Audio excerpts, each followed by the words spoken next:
Olá, beleza? Dando continuidade à nossa série de exercícios fáceis do Elite Code, da playlist Fáceis do Elite Code. Hoje a gente vai resolver o exercício 9, que é o palíndromos, que é um exercício que envolve palíndromos. Bom, vamos explicar primeiro as propriedades do exercício aqui, analisar aqui. É um exercício que teve 12 milhões de tentativas, quase 12 milhões de tentativas, e mais de 40% erraram, ou seja, 5 milhões de pessoas erraram esse exercício, foram reprovadas. Bom, o exercício que ele, para mim, ao meu ver, ele é tranquilo. Ele envolve alguns processos rápidos aqui, lógicos. Vou explicar ele, então vamos direto para ele aqui. Vamos lá, vou explicar o que que é dado, o que que é pedido e o que que a gente tem que devolver, né? Seguinte, primeiramente é dado um número x na variável x e a gente tem que devolver de forma booleana, true ou false, se esse número é um palíndromo ou não. Então, o que que seria um palíndromo, né? Se a gente pegar o primeiro exemplo aqui, que está esboçado aqui, é o número 121, é o número de entrada, né? 121.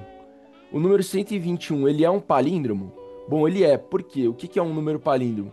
Um número palíndromo é nada mais, nada menos do que um número simétrico. Ou seja, o primeiro dígito é simétrico ao último dígito e subsequente. O 2 aqui seria o pivô, né? Então, o que acontece? Se a gente inverter o 121, se a gente pegar o número 121 e inverter ele, ele seria 121 também, né?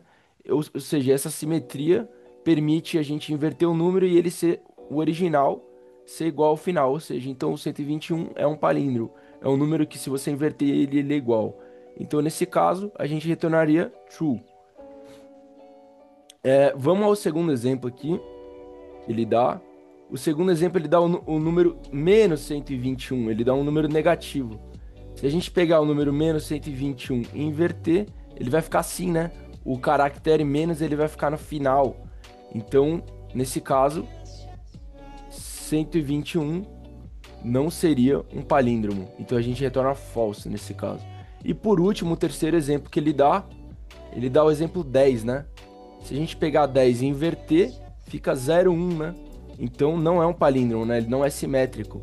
Então, no terceiro exemplo que ele dá, a gente retornaria false. Bom, olhando assim é moleza, né? Mas tem um porém, né?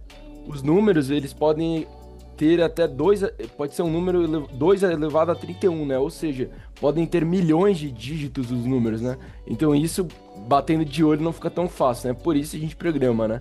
E, bom, o que que a gente vai fazer aqui?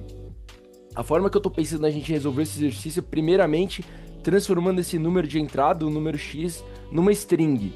E quando a gente passa ele para uma string, a gente consegue manipular os dígitos, né?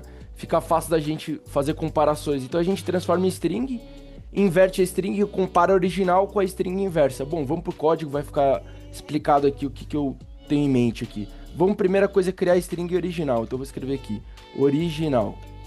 Primeira coisa. E a gente armazena nela o número em forma de string. E a gente usa essa propriedade string para transformar um número em string. Segunda, pronto, a string original a gente já tem.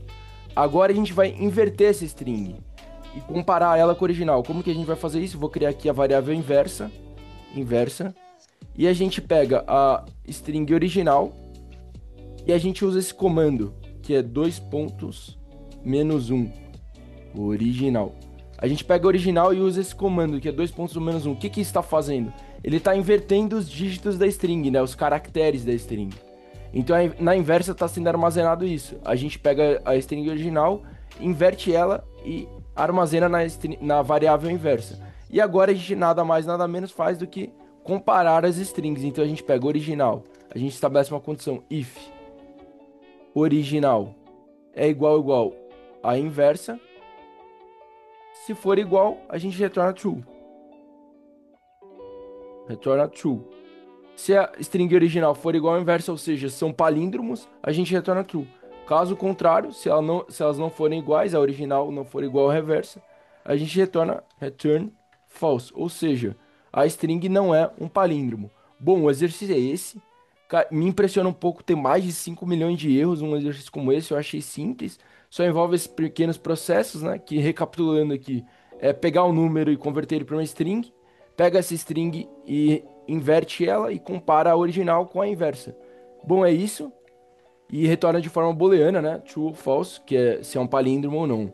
Bom, vamos ao o Lit Code aqui. Vamos primeiro rodar os casos do exemplo. Vamos ver se dá bom. Os casos do exemplo deram bons. Todos os casos, tranquilo. E agora vamos rodar para todos os casos de teste, que são os milhões de dígitos, né, possíveis que podem ter. Aí sim, deu uma ótima otimização aqui. A gente está na frente de milhões e milhões de pessoas, porque tem os 5 milhões que erraram e tem mais os 5 milhões que fizeram, e a gente está na frente deles porque o nosso código está mais otimizado, né? Vamos pegar um código aqui que foi mal otimizado. Por exemplo, esse cara aqui, ele criou o while, né, que é uma estrutura de repetição que é desnecessária para exercício, né? Isso traz uma lentidão. Ó, criar um while aqui. O nosso exercício é simplesmente manipular a string e criar uma condição, né? Não é nada mais, nada menos que isso. Esse exercício ficou por aqui. Espero que tenha ficado legal. Code comigo, valeu, falou.